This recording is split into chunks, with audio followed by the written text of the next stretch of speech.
really like boho chic. I feel really like a little hippie, like a little happy flowery rainbow.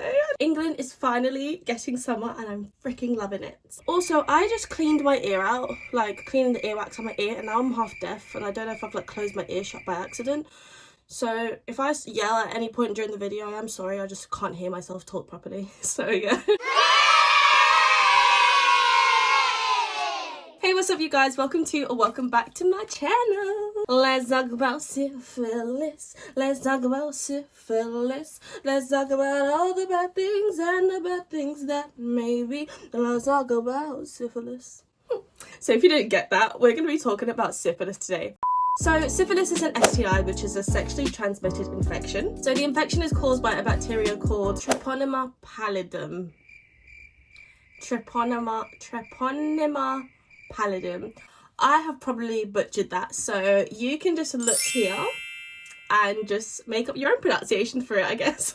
Although syphilis is not as common as infections like chlamydia or gonorrhea, it is still a very serious health problem if not treated quickly and correctly. Now let's discuss the signs and symptoms of syphilis and what to look out for. Signs and symptoms of syphilis are quite difficult to recognise, mostly because some people usually don't get any symptoms at all. So syphilis develops in stages. You've got the early stage, that is the primary stage, you've got the latent stage, and then you've got the late stage. Early and late syphilis tend to show some symptoms, whilst latent syphilis does not. The main symptom for primary syphilis, so the early stage, are ulcers. One or more ulcers may appear where syphilis entered the body. These types of ulcers are called chancres. This type of ulcer is usually quite painless. These ulcers can appear from 2 weeks up to 3 months after coming into contact with the infection. Now these ulcers are quite unpredictable and can appear anywhere on the body, and I mean anywhere. Bitch, where? Places can include on the vulva, aka vagina, the cervix, the penis or foreskin. Sometimes they can even appear around the opening of the urethra. And if you don't know what that is, it's where your pee comes out from. And they can even appear around your booty hole, aka your anus. Now these places are a little bit less common, but I don't like to rule out anything, so I'm just going to tell you anyway. Ulcers can also develop in the mouth, on your fingers, on your tonsils, on your butt cheeks, or on your lips. These ulcers are very infectious and can take from 2 to 6 weeks to heal. If syphilis isn't treated within this time frame, it will most likely spread to other parts of your body. Symptoms for secondary syphilis, really bitch? Symptoms for secondary syphilis include a painless rash. This rash can usually be quite itchy and can usually be seen on the palms of your hands or the soles of your feet, or at this point can just spread anywhere on the body. Flat, wart-like growths around the vulva or the anus, but I would definitely say be careful when it comes to misdiagnosing those kind of warts, because sometimes that actually can be mistaken for genital warts, which is something that happens a lot. It's a very common thing, so don't go going on Google like, I found a wart, I found a wart on my coochie. Not every wart is a genital wart or some wart to do with some kind of infection, so don't overthink and start searching all your body for warts. Another symptom is patchy hair loss, a flu-type illness. This also includes loss of appetite, tiredness, and swollen glands. Another symptom is white patches on the tongue, cheeks, or the roof of your mouth.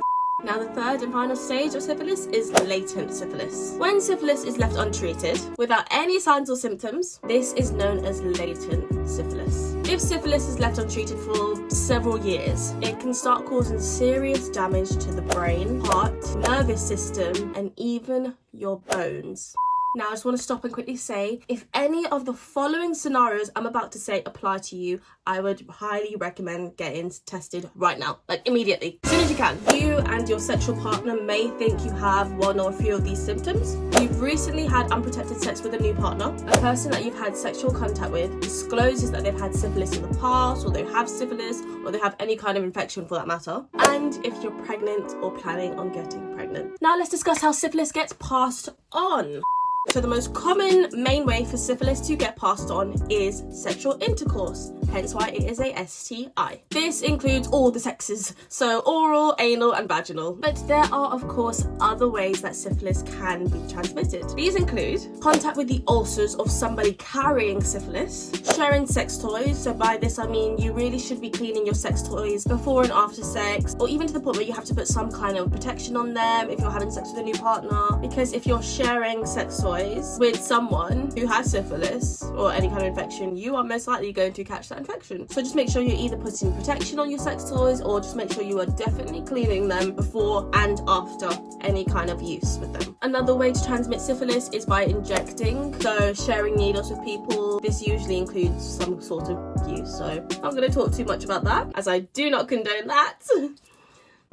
But so yeah, sharing needles is another way to also transmit syphilis. And another way to transmit syphilis, believe it or not, is during pregnancy. This is called congenital syphilis. And this is where syphilis gets passed on to the baby during childbirth. Now let's talk about testing for syphilis. The most common way to test for syphilis is through a blood test. Although if you have any more symptoms, your practitioner or doctor will most likely want to do an internal vaginal examination or an examination of the penis, urethra or foreskin. These examinations usually check for any ulcers, rashes or wart-like lesions. If any of these are found during the examination, a swab sample will be swiped over the ulcers to get tested. So I burnt my hand in year 7, so we're going to use this little mark as an example. So say this is an ulcer, this is a swab. They'll take the swab and they'll just swab like that over a few times and then pop it into the sample, boom, send off to the lab. Nice and easy. Depending on the type of ulcer you have, usually quite painless. Working in a sexual health clinic, I've obviously seen patients have to get their swabs done on warts like that, and some of them are usually completely fine during the process. Some people do kind of get a bit squeamish and go a bit, oh, that hurts. So yeah, sometimes it can be completely painless, sometimes it can be a little bit uncomfortable. Now, I'm just speaking on behalf of the UK and the NHS, but home testing kits are also available for syphilis. Your local sexual health clinic and your local GP can also test for syphilis. Testing and treatment is completely free under the NHS, so I'm not sure how it works for my international viewers. I'm sorry. But if you're an American viewer, oh babe, I'm sorry, because we all know that ain't free. I'm just kidding. Syphilis is simply treated with antibiotics. The antibiotics can be taken as a simple injection, or it can be taken as a course of injections. Or if you're not a fan of needles, they even have an option where you can take it as a tablet or in some sort of capsule. And yes, anyone pregnant or planning to get pregnant, this treatment is completely safe during pregnancy. Partner notification is so important if you do happen to get a positive syphilis result. So please make sure to let any new or recent sexual partners know if you feel as though you may have transmitted it to them or you may have gotten it from them. It's so important to let them know. And obviously I know that's such a scary thing to be able to do, like have to call someone up and be like, hey, I gave you this, or I think you gave me this. I know it's a very intimidating thing to do. Most sexual health clinics or GPs have the option where they will do it anonymously for you. So just leave them with the person's name and their number, and that doctor, practitioner, whatever will call them privately and just say, we think you may have come into contact with this, so we recommend that you get tested. They would do it the most anonymous ways possible. They are really good with it. If you really don't want to put that kind of situation in your hands, if you do, good on you, very brave of you, love it, amazing. But if you don't, then just don't be silly and let that person live with that and carry on with that. Just be responsible, do the right thing, and just contact your doctor, practitioner, sexual health clinic, whatever, and just let them know.